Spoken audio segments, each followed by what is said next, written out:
En marzo de 2006, dos policías recibieron una llamada para ir a un supermercado. Nada fuera de lo común. Aparentemente, la tienda solo tenía un problema con una clienta que ya era conocida por causar problemas. Pero cuando los policías llegaron, encontraron algo que no esperaban. Un chavo que parecía tener unos veintitantos años estaba tirado así en uno de esos carritos motorizados que sirven como silla de ruedas dentro de la tienda, ¿sabes? Su rostro tenía cortes, las manos estaban llenas de marcas, la piel estaba medio grisácea y una de las manos estaba tan hinchada que ni siquiera podía mover los dedos. En el carrito, dos garrafones de 5 litros de diésel.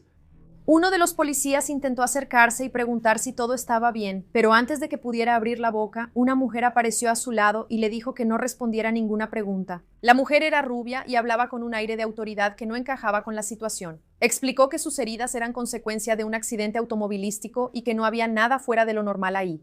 Entonces los policías acompañaron a los dos hasta la salida. Vieron que él se apoyaba en un carrito de compras porque apenas podía mantenerse de pie y luego la mujer lo subió a una camioneta. Se fueron.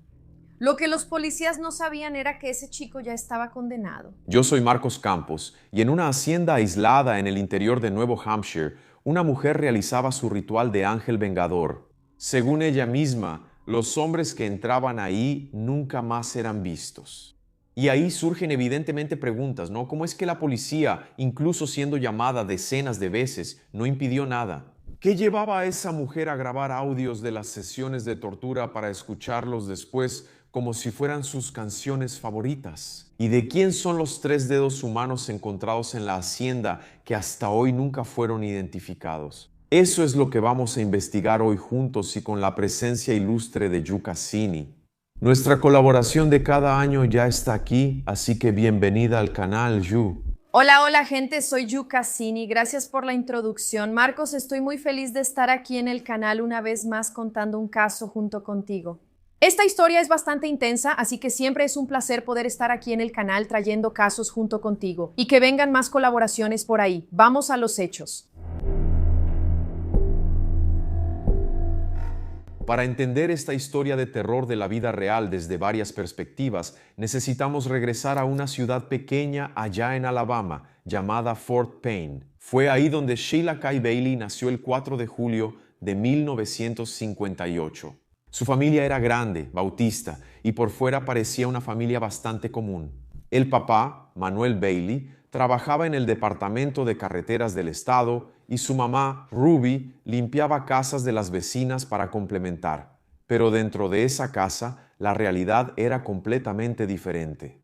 Manuel era alcohólico y tenía un temperamento violento que convertía los fines de semana en campos de batalla. Una noche, borracho, tiró un calentador de hierro fundido al suelo de la cocina y empezó a lanzar comida a su esposa y a sus hijos. La familia intentó huir en coche y mientras se iban, Manuel rompió la ventana del vehículo, pero tropezó y cayó antes de poder alcanzarlos. En medio de todo ese caos, la pequeña Sheila, que tenía 6 años, fue golpeada en la mano por una lata y le quedó una cicatriz que nunca desapareció. Esa noche, la familia se escondió en un campo de maíz y caminó casi 10 kilómetros en la oscuridad hasta encontrar un lugar seguro. Además de la violencia doméstica y psicológica, había otra capa de terror. Años después, Sheila y su hermana Lynn revelaron que su padre abusaba sexualmente de ellas desde que Sheila tenía 2 años de edad. Y no era solo él, Manuel traía a otros hombres a la casa para que participaran en el abuso. La hermana mayor confirmó toda esta información décadas después en el tribunal. La psiquiatra que analizó a Sheila describió su infancia como un ambiente en el que las personas la usaban como querían y no tenía ningún tipo de protección o seguridad. Allí, en ese ambiente, existía una amenaza constante de muerte. A pesar de todo, Sheila se graduó de la preparatoria en 1976 e intentó construir una nueva vida. Ella era bonita, carismática, participaba en concursos de belleza. Incluso tenía el sueño de ser cantante country o hasta modelo. En algún momento de su vida, ella empezó a tener relaciones amorosas, pero todas esas relaciones seguían un patrón muy peligroso, algo que estaba muy impregnado en su vida. Para que lo entiendan, el primer matrimonio de Sheila con un hombre llamado John Baxter duró solo 6 semanas. Eso fue porque Sheila encerró a la hija pequeña de él en un armario y la obligó a hacer sus necesidades en un balde. Cuando John se enteró de lo que había pasado, terminó el matrimonio y se alejó lo más posible de Sheila. A principios de los años 80, Sheila intentó suicidarse. Se tragó un frasco entero de pastillas, se subió a un auto y condujo hasta desmayarse al volante y chocar. La llevaron al hospital y estuvo en coma por más de una semana. Cuando despertó, contó una historia que cambiaría todo de ahí en adelante. Ella dijo que había muerto y que del otro lado se vio sentada en una mesa con varios hombres de barba larga. Uno de ellos, según Sheila, era Dios, y Dios le habría dicho entonces que el trabajo en la tierra aún no había terminado, y que necesitaba volver y cumplir una misión: castigar a los pedófilos, matar a pervertidos como los hombres que la habían abusado cuando era niña. A partir de ahí, Sheila empezó a presentarse como un ángel vengador, alguien que había recibido una orden divina. Pero eso no pasó de inmediato, ¿eh? Tomó años hasta que eso empezara a manifestarse en violencia real. Pero la semilla ya estaba plantada, ¿no? El delirio, o como quieras llamarlo, solo creció con el tiempo. Y eso, alimentado por un trastorno esquizoafectivo que sería diagnosticado años después, combinado con un trastorno delirante. Pero sucede que junto con la enfermedad existía algo más, un patrón muy calculado de manipulación y control que no coincidía, digamos, con alguien simplemente en un brote. En 1987, Sheila respondió a un anuncio personal puesto por un quiropráctico llamado Wilfred Labar, o Bill, como lo conocían. Bill vivía en una granja de casi 50 hectáreas en un pueblito llamado Epping, que estaba en New Hampshire. Allí criaba caballos, tenía una vida bastante cómoda. Sheila se mudó allí, adoptó su apellido, aunque nunca se casaron, y pronto empezó a encargarse de todo. Entonces ella se encargaba de las finanzas, del consultorio de él, de la propiedad. Bill era mayor que ella, ya tenía 70 y tantos años, y ya se había casado 2 veces. Ahora Sheila, mientras estaba casada con Wilfred, se casó con otro ciudadano jamaicano en 1995. Su nombre era Wayne Anies y se divorciaron un año después. En 1997, ella consiguió una orden de restricción contra él, alegando agresión. Pero según Wayne, la historia era completamente diferente. Quien lo agredía era Sheila. Y no solo eso, ella le pedía que matara a Wilfred para que ella pudiera quedarse con sus bienes y su propiedad. La hija de Wilfred, Laura, dijo que nunca le gustó Sheila, incluso intentó varias veces advertirle a su padre sobre ella. Según ella, Sheila era muy extraña y amenazaba con dispararle a la gente. En el año 2000, Wilfred murió a los 74 años. La causa oficial fue natural, pero su familia siempre sospechó de Sheila, una acusación que ella niega hasta hoy. Con la muerte de Bill, Sheila heredó toda la hacienda. Los hijos de Bill intentaron impugnar el testamento, pero les informaron que tendrían un 50% de probabilidad y que tendrían que desembolsar $50,000 solo en costos iniciales. Así que desistieron. La granja ahora era de Sheila. Don Wilfred, fue una mala jugada con los hijos y digamos que fue el primer eslabón de algo que empieza a ponerse feo. Después de que tomó posesión de la propiedad, Sheila empezó a atraer hombres jóvenes a su granja, generalmente a través de anuncios personales en servicios de citas por teléfono. La promesa siempre era la misma: una relación amorosa, un lugar donde vivir, una nueva vida. Los hombres que ella elegía tenían un perfil específico. Casi todos eran jóvenes, con poco apoyo familiar, algunos con discapacidad intelectual, otros saliendo de albergues o en situación de calle. Gente que no tenía a quién pedir ayuda. James Brackett, por ejemplo, era un hombre tímido y tenía un retraso en el desarrollo. Él vivió con Sheila durante 6 años y luego testificó en el tribunal que fue agredido por ella durante todo ese tiempo. Los vecinos incluso ya habían dicho que habían visto a hombres saliendo de la propiedad con dificultad para caminar, cojeando, pareciendo estar heridos. Incluso una detective local describió esa hacienda como un patio de juego sádico cuyos capítulos estaban siendo revelados poco a poco. La policía de Epping ya había sido llamada más de 150 veces por causa de Sheila desde que ella llegó a la ciudad. Eso fue desde finales de los años 80. 150 veces, chicos. En serio, ¿tienen idea de lo que es eso? Y nadie logró detener lo que estaba pasando ahí dentro. Michael DeLodge era un hombre de 37 años que había pasado por refugios y estaba buscando un nuevo comienzo. Sheila le ofreció exactamente eso. Trabajo en la granja, un techo, la compañía de alguien que parecía preocuparse, y él se mudó ahí y por un tiempo las cosas realmente parecían funcionar. Pero Sheila empezó a acusarlo de cosas absurdas. En un episodio documentado, ella acusó a Michael de haber dañado una carreta de caballos de ella. Pasó horas gritándole, insultándolo, que él confesó. Pero confesó algo que no hizo. Solo era para que eso se detuviera. Entonces ella lo golpeó hasta que se desmayó. En julio de 2005, Sheila dejó que Michael visitara a su madre, la señora, y cuando la señora vio a su hijo, se horrorizó.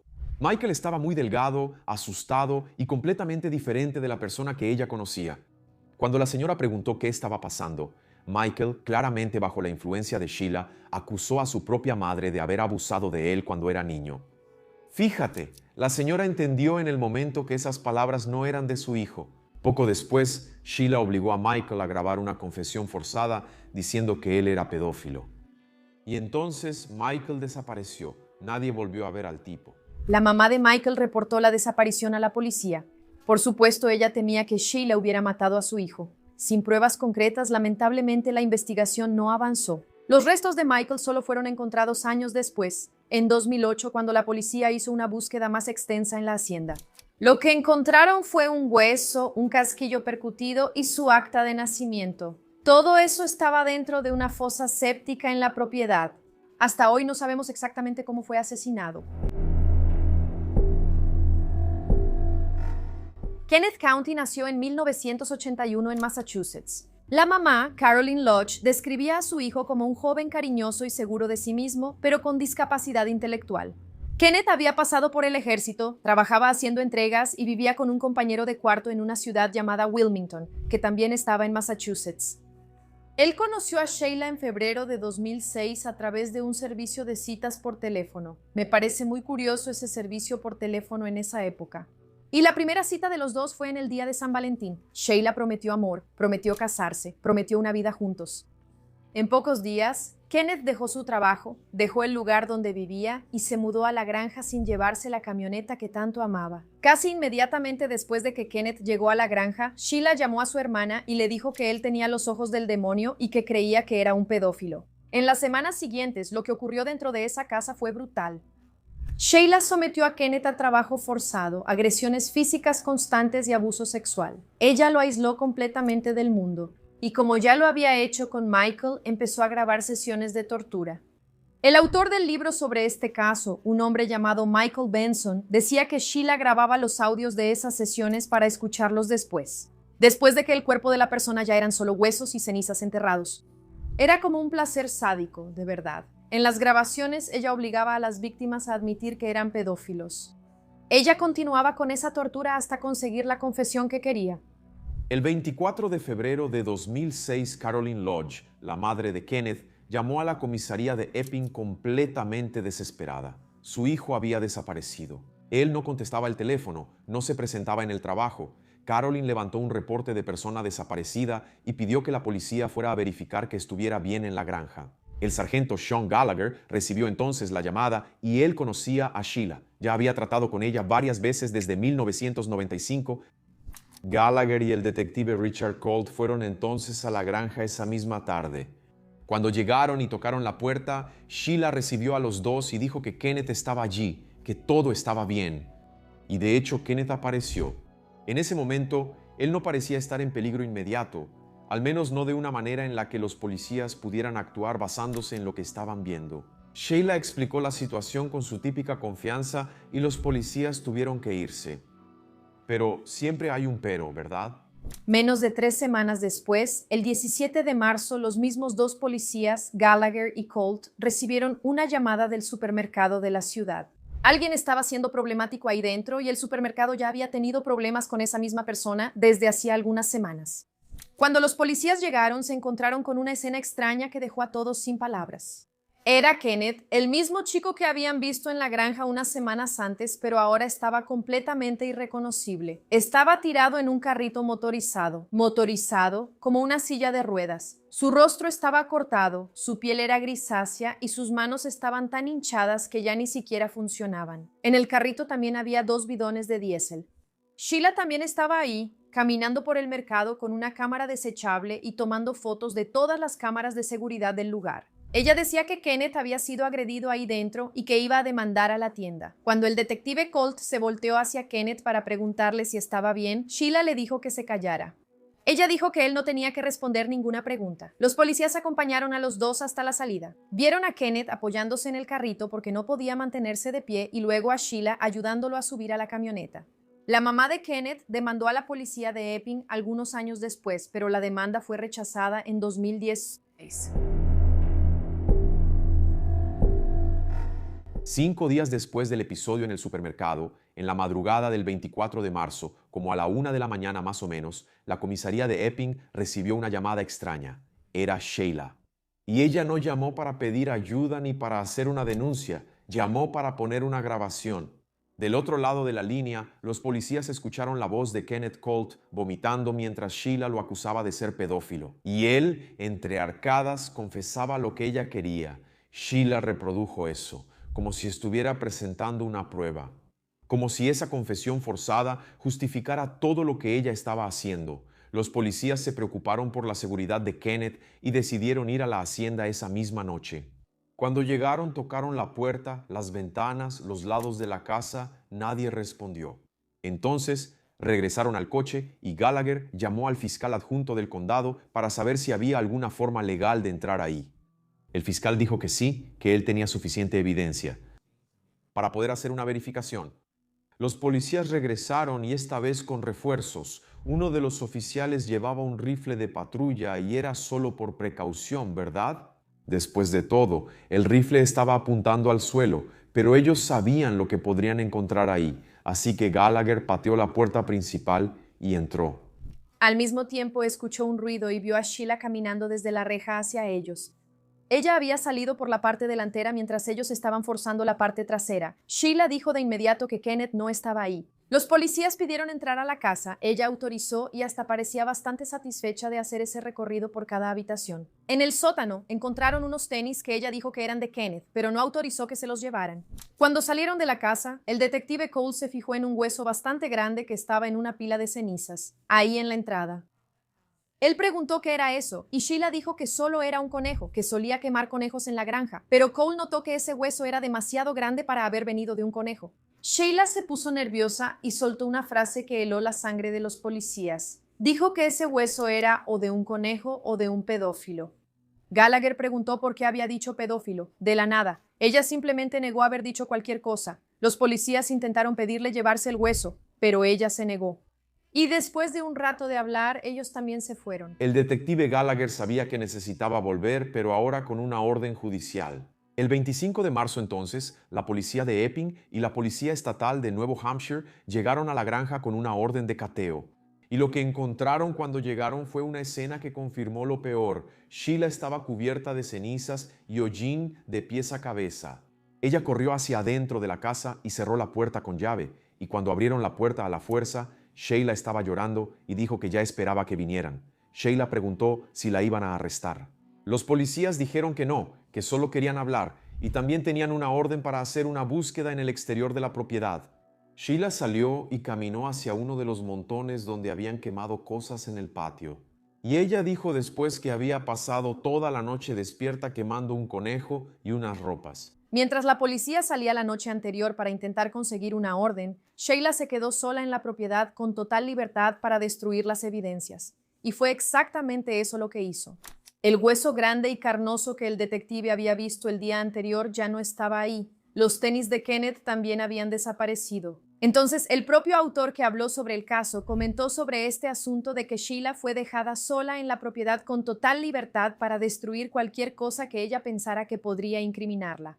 Lo cual fue un gran error, ¿verdad? Aún así, la búsqueda reveló mucho. Los investigadores encontraron 3 lugares separados donde habían quemado cosas: un colchón incinerado, fragmentos de huesos humanos y salpicaduras de sangre en varios puntos de la casa. Equipaje y objetos personales también estaban apilados junto a las hogueras. Toda la finca era una escena del crimen. Sheila fue llevada a la comisaría e interrogada durante 7 horas. No confesó nada. Sin confesión y sin pruebas suficientes en ese momento para mantenerla detenida, los policías tuvieron que dejarla en libertad. y entonces hizo lo que todo fugitivo hace cuando sabe que la policía le está cerrando el cerco: desapareció. Sheila cruzó la frontera hacia Massachusetts y terminó en la casa de una mujer llamada Pam Paquin.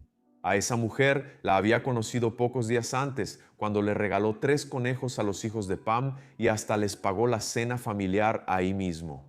A Pam, a quien le había gustado lo amable que era Sheila, la invitó a quedarse esa noche. Los 4 estaban ahí en la sala viendo la televisión por la noche cuando el noticiero local salió al aire con la noticia de un hombre desaparecido de una granja en Epping que pertenecía a una mujer llamada Sheila Lavai. Sheila vio el reportaje con todos ahí y gritó el nombre de Adam.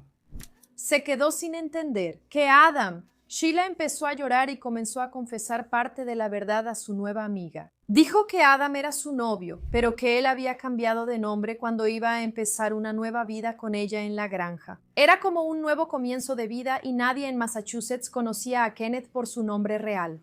Sheila lo había rebautizado como Adam Olympia Lavar. Y a Pam, Sheila le soltó una frase que la incriminó mucho. Sheila no sabía dónde estaba Adam y ahora todos iban a pensar que ella lo había matado. El 1 de abril de 2006, 5 días después de que Sheila fue liberada del interrogatorio, se expidió la orden de arresto. La foto de Sheila, tomada de los registros del Departamento de Tránsito de la ciudad, salió en la primera página del periódico local con el titular «Mujer buscada por homicidio e incineración». Sheila intentó disfrazarse, se cortó el cabello, se lo tiñó de rojo, pero no sirvió de nada. Al día siguiente, 2 de abril, después de una denuncia anónima, Sheila fue arrestada en Reverie, que es una ciudad de la zona metropolitana de Boston. La policía registró la granja durante 3 semanas. Lo que encontraron fue devastador. Huesos humanos, varias pilas de ceniza, sangre esparcida por la casa, evidencias de que Kenneth había sido apuñalado hasta la muerte antes de que su cuerpo fuera quemado. Su ADN fue identificado a partir de los registros del ejército. ¿Recuerdan que él había pasado por ahí? Sheila finalmente admitió haber apuñalado a Kenneth y quemado el cuerpo después. Ella también admitió haber matado a Michael DeLoge. Dijo que había quemado sus restos, pero la forma en que lo mató nunca quedó clara. Pero el descubrimiento más perturbador vino de otro lugar. Durante la búsqueda, los investigadores encontraron 3 dedos humanos en la propiedad. Hicieron algunos análisis y el resultado fue extraño. Esos dedos no eran ni de Kenneth ni de Michael. Esos dedos eran de una tercera persona que nunca fue identificada. Hasta hoy no se ha encontrado ninguna coincidencia de ADN. Sheila tampoco dijo nada sobre eso. Además, testigos dijeron que vieron a Sheila ordenando que las víctimas fueran puestas en la cajuela de su auto. Y había motivos para creer que ella mantenía a hombres en jaulas dentro de su propiedad. El exesposo, Wayne Ennis, declaró que Sheila intentó obligarlo a participar en los asesinatos. Ante todo esto, la pregunta que quedó sin respuesta es: ¿cuántas personas pasaron por esa hacienda y nunca salieron? El juicio de Sheila se llevó a cabo en mayo de 2008. Fue en el Tribunal Superior del Condado de Rockingham. Sheila se declaró no culpable por razón de insanidad. Incluso el abogado defensor dijo que ella era una persona bastante perturbada. Algunos psiquiatras también testificaron que Sheila había sido diagnosticada con esquizofrenia y trastorno delirante. Uno de los psiquiatras, Roger Gray, también habló sobre cómo había sido su infancia. Cuando él habló sobre los abusos que ella sufrió cuando era más joven, ella se derrumbó y tuvo que ser retirada del lugar. Pero la acusación presentó el otro lado. Brad Bailey, el propio abogado defensor, reconoció después que no había absolutamente ninguna base en la realidad para cualquier sugerencia de que sus víctimas fueran en realidad pedófilos. Ninguna, cero. El delirio era exclusivamente de ella. La fiscalía mostró las grabaciones que Sheila hacía ahí durante las sesiones de tortura, confesiones arrancadas a base de dolor y miedo. Mostró que Sheila elegía víctimas vulnerables con precisión, las atraía con la promesa de amor, aislaba a esas personas en la hacienda y las destruía sistemáticamente. Eso no era un brote, argumentó la fiscalía. Era un método. Probablemente ella sentía mucho odio hacia los hombres por culpa de su padre, tal vez, y así, ¿no? Y necesitaba un motivo para matar de verdad, aunque ella misma inventara ese motivo. El jurado visitó la hacienda personalmente. También visitaron el supermercado donde Kenneth había sido visto por última vez en público. Sheila los acompañó en las 2 visitas y le pusieron un cinturón de descargas eléctricas como medida de seguridad. El 20 de junio de 2008, el jurado decidió. Sheila sí estaba en su sano juicio cuando cometió los asesinatos. Fue declarada culpable de 2 cargos de homicidio en primer grado. La sentencia fue de 2 cadenas perpetuas consecutivas, posibilidad de libertad condicional. Ella presentó una apelación en 2010 que fue rechazada. Sheila LaBarrie sigue presa hasta hoy en la penitenciaría femenina de New Hampshire, allá en Concord. Nunca volverá a salir. Michael DeLoge fue parcialmente identificado por un hueso y un acta de nacimiento encontrada en la fosa séptica de una mujer que dijo que Dios le ordenó matarlo. Kenneth Count fue identificado por el ADN que el ejército estadounidense tenía guardado de él en los archivos. Y esos 3 dedos humanos que aparecieron en la granja durante la búsqueda nunca fueron atribuidos a nadie. Ninguna coincidencia genética, ninguna persona desaparecida que coincida con el perfil. Ninguna respuesta. La policía de Epping fue llamada más de 150 veces por causa de Sheila LaBarrie a lo largo de casi 2 décadas. Esa tarde de marzo, dentro de un supermercado, 2 policías miraron a un joven de 24 años destruido en una silla de ruedas, escucharon a una mujer decirle a ese hombre que se callara y se fueron. Extraño, ¿no? Así es, abducidos. Qué caso tan insólito y extraño, ¿no? Hasta le comenté a Yu cuando estaba platicando con ella para hacer esta colaboración que creo que esto daría para una temporada de American Horror Story, ¿no creen? Pero bueno, gracias por la compañía, chicos. Siempre es un placer tenerte aquí en mi canal. Considérate invitada ya para nuestra próxima colaboración anual, ¿va? Bueno, chicos, espero que les haya gustado el formato del video contando casos juntos. Marcos Campos, una vez más, muchas gracias por la invitación. Siempre me encantan estas colaboraciones y ahora tenemos que hacer una colaboración en mi canal. Comenten ahí otros temas para que hablemos juntos allá y gracias a todos los que vieron el video. Eso es todo. Gracias por acompañarme. Un beso de pelirrojo y hasta la próxima.